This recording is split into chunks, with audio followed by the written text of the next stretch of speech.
Saya sendiri. Oh, di sini. Iya. Aku lagi abis nonton live mulu nih. Oke, kenapa sayang? Enggak sih, pengen cerita aja nih. Cerita tentang apa? Gimana ya? Sebenarnya cerita hidupku sih, Miss. Sebenarnya berat banget ya, Miss. Tapi aku karena sering liatnya Miss Yuni, aku tuh sering kayak, iya ya, masih banyak orang yang lebih lagi dari aku. Jok nangis dok, kondisikan dok, banyu motone dilai dok, nggo tisu dok. Iya, tadi aku habis telepon Koko Thomas juga. Koko bilang, ayo semangat, kerja sebentar lagi semangat. Koko bilang gitu. Oke. Gitu loh, Miss. Aku kan di Hong Kong udah lumayan, enggak sih, gak lama sih, baru 7 tahun. Oke. Terus, ya aku tuh termasuk, mungkin trauma di masa lalu sih, Miss, sering diperlakukan sama orang, kayak gitu. Terus kayak, apa ya, mungkin karena dulu kan aku bahasa Inggrisku lebih bagus dari yang lain gitu, Miss. Jadi mereka tuh kadang kalau aku kan namanya bahasa Inggris tuh perlu dipraktekkan dan Miss. Betul. Ya ngomong kayak gitu. Terus banyak orang tuh kayak ngeramain aku kayak, kamu tuh sok bisa gini gitu. Akhirnya sampai di Hong Kong, aku kerja di Hong Kong itu, aku tuh sering kenal sama orang luar, maksudnya orang sini maupun orang luar gitu kan, Miss. Terus aku tuh pernah pacaran sama orang sini nih.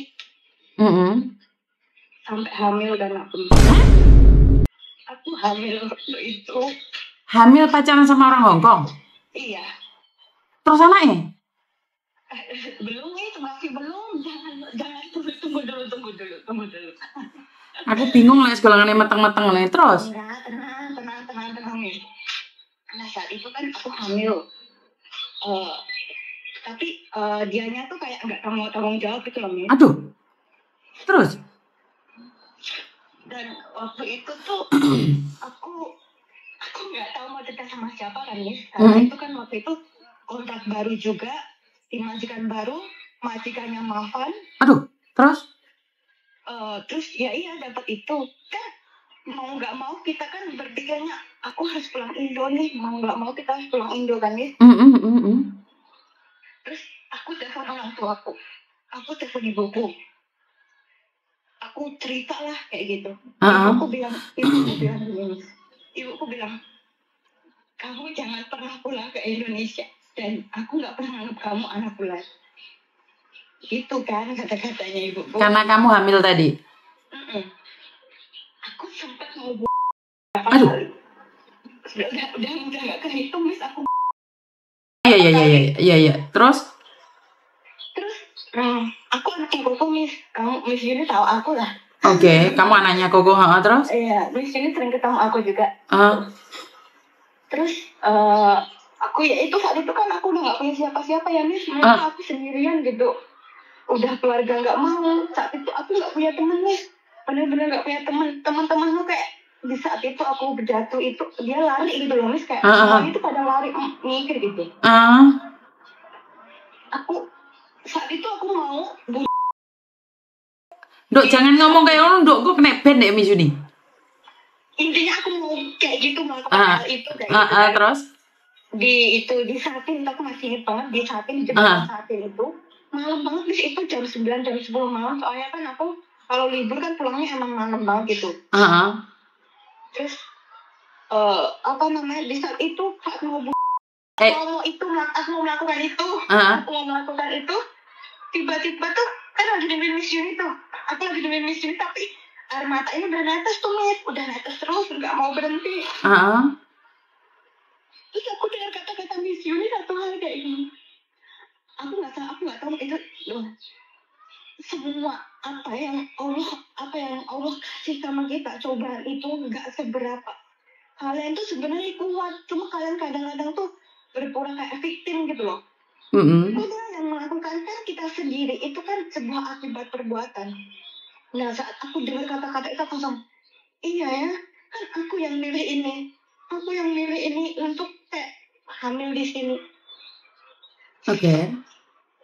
Itu baru aku jalan kontrak itu baru sekitar 3 bulan, Miss. Aku udah nggak mau, kayak gimana nih anak ini gitu loh. Aku harus gimana? Aku harus lanjutin hidupku. Tapi harus gimana? Orang tuaku aja nggak mau nerima aku saat itu. Oke. Ya, saat itu mungkin aku salah sih, Miss. Mungkin karena aku stres yang terlalu itu. Stres karena ya majikan kayak gitu, majikan makan tengah mati, dan akunya juga banyak pikiran kayak gitu. Aku keguguran nih di saat itu.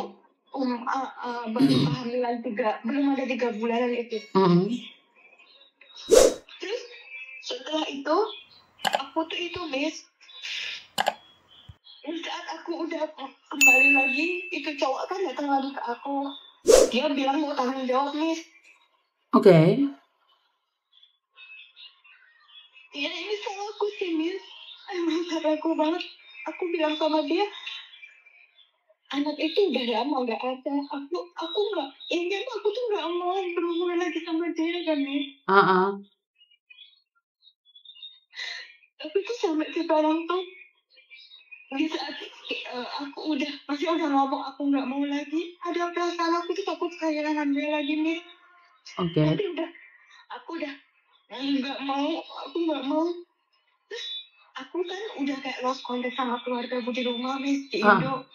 Karena kata-kata itu kan sakit kan, Miss, ketika kita nggak dianggap anak sama orang tua sendiri kan. Kita mau kemana sih kalau nggak ke orang tua kan? Terus tiba-tiba tuh ibuku telepon aku terus bilang sama aku, Dok, kamu nggak mau pulang ke rumah?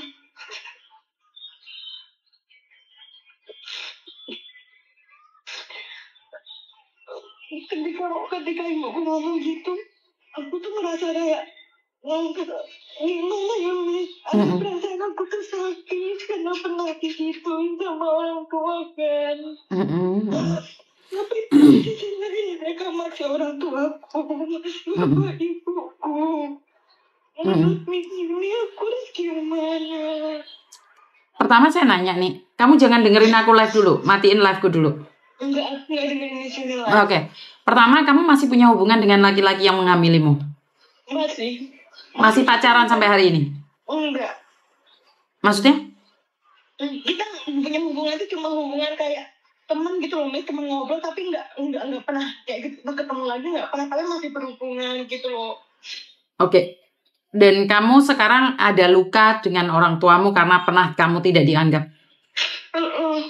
Tapi aku tahu aku salah, Miss, dulu, tapi itu kata-kata itu nyakitin aku banget. Oke. Tahu nggak, Dok? Iblis itu memakai kata-kata itu disimpan di otak, di memori, agar kamu selalu ingat, dan disitulah iblis bekerja untuk membenci. Sebenarnya yang membenci itu bukan kamu, tapi iblis yang menyimpan di memori. Jadi sebenarnya kata-kata itu lepaskanlah dengan pengampunan, karena saat kita memaafkan, bukan kita memaafkan dia, tapi kita memaafkan diri kita. Karena iblis tidak bisa memperalat kita untuk membenci manusia lain. Hanya pekerjaan iblis lah yang membenci orang.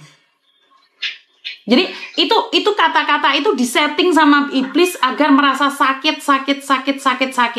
Hingga kamu pun tidak bisa memaafkan. Sebenarnya itu settingan dari iblis.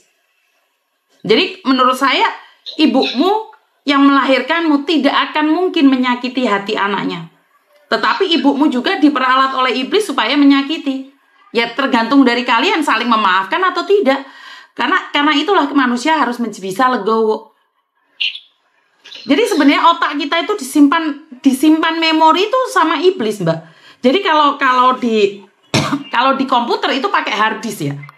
Jadi hard disk ini ada namanya SanDisk, ada namanya Pro, ada namanya ini. Tetapi di memori otak kita itu namanya juga beda. Ada yang iblis ini, iblis itu. Itu cara dia bekerja. Jadi itu agar kamu membenci keadaan dan kamu menyalahkan keadaan. Dia tidak akan mengingat kesalahanmu. Dan satu yang perlu kamu ingat, dosa yang aib yang tidak bisa ditutupin, hamil. Benar gak sih? Iya. Karena bagaimanapun apa yang disampaikan ibumu tidak salah. Kalau kamu melakukan seperti itu, kamu itu membawa aib ke keluargamu juga. Karena memang aib yang tidak bisa ditutupi satu, hamil. Jadi kalau kamu membenci ibumu, kamu belum tahu rasanya menjadi ibu. Kamu belum tahu bagaimana seorang ibu khawatir tentang anak perempuannya. Kamu belum pernah di fase itu. Jadi nggak ada ibu yang merencanakan kejahatan untuk anaknya. Kecuali ibunya senting ya. Jadi kalau ibu benar-benar ibu nggak akan melakukan itu. Ibumu yang melahirkanmu, ibumu yang menyusuimu, ibumu yang membesarkanmu, nggak mungkin gara-gara ini ibumu membenci seumur hidup. Itu karena kesalahanmu terlalu fatal. Jika ibumu memaafkanmu, maka kamu bolak-balik meteng meneh brodol meneh, meteng meneh brodol meneh. Paham nggak? Iya. Diambil hikmahnya. Ibumu membenci itu kenapa? Karena tidak ingin kamu mengulangi lagi.